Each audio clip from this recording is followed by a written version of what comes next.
I'm a senior consultant of oncology and also the chair of the Swedish organization Physicians for the Future. In Swedish it's Läkare för framtiden, and our goal is to spread as much information as possible about the health benefits of dietary change with stress on plant-based diets. Today I held a speech on vegan nutrition in oncology. It's basically was a talk on the role of diet in oncology when you're diagnosed with cancer, when you receive treatment, and after treatment, and in the palliative phase.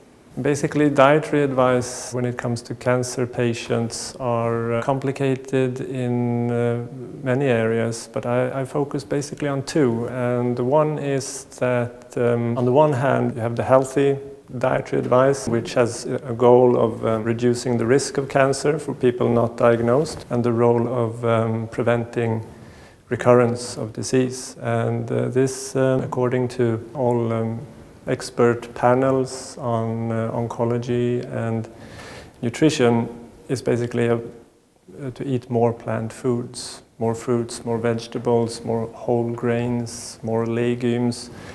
Fish is often included as an exception among the animal products. So this is one type of dietary advice that a cancer patient can receive.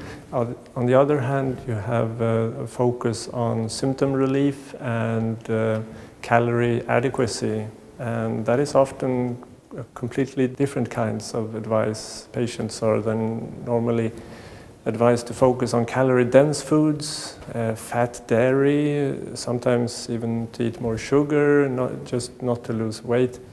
If the patient has nausea and diarrhea, they might be recommended a low-fiber food, which entails eating more white flour, white pasta, and pretzels and waffles, things like that. I think it's important to distinct between these two, and also to inform the patient about this distinction.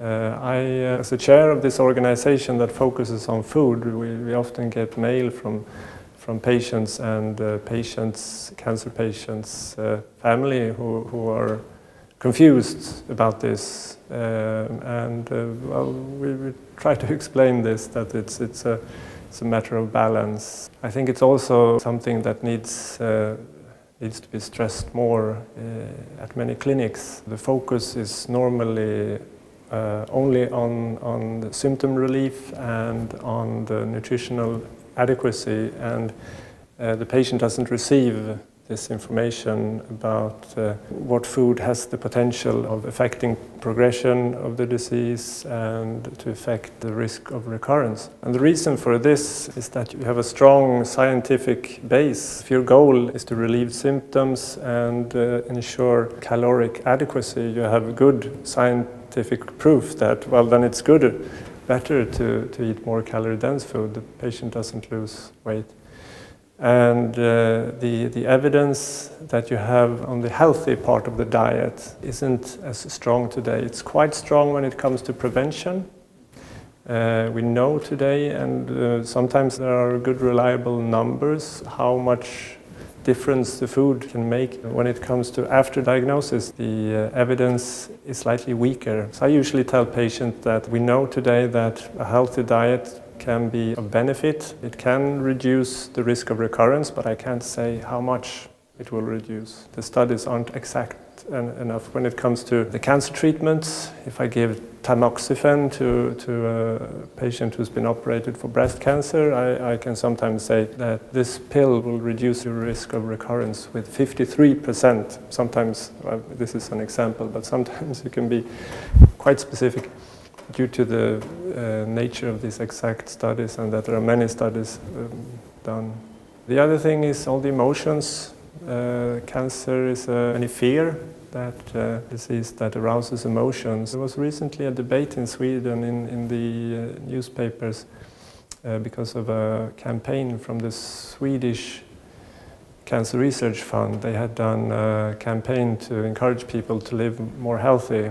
And the name of the campaign was Say No to Cancer. And they got much critics felt that the Cancer Research Fund was blaming the patients, that they were saying this message tells cancer patients that it's their fault that they've had cancer. No one says yes to cancer. And I think the focus needs to be on information. The object of the Cancer Research Fund wasn't to blame anyone, it was to inform. I think the focus should be that the patient has a right to know, and that you're giving the information for the sake of the patient, not for the sake of society, not for the sake of saving money, not for the sake of the hospital that will have one less patient in the future. It's for the patient's sake. Sometimes people who are reluctant towards dietary advice in this situation say, or in any situation say that, should we really tell the patients what to eat?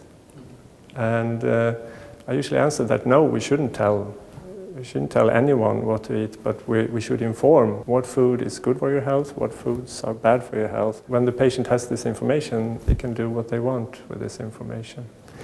It's really the same with smoking. We don't tell people you have to stop smoking. We say that if you stop smoking, you will reduce your risk of recurrence. You will also feel better.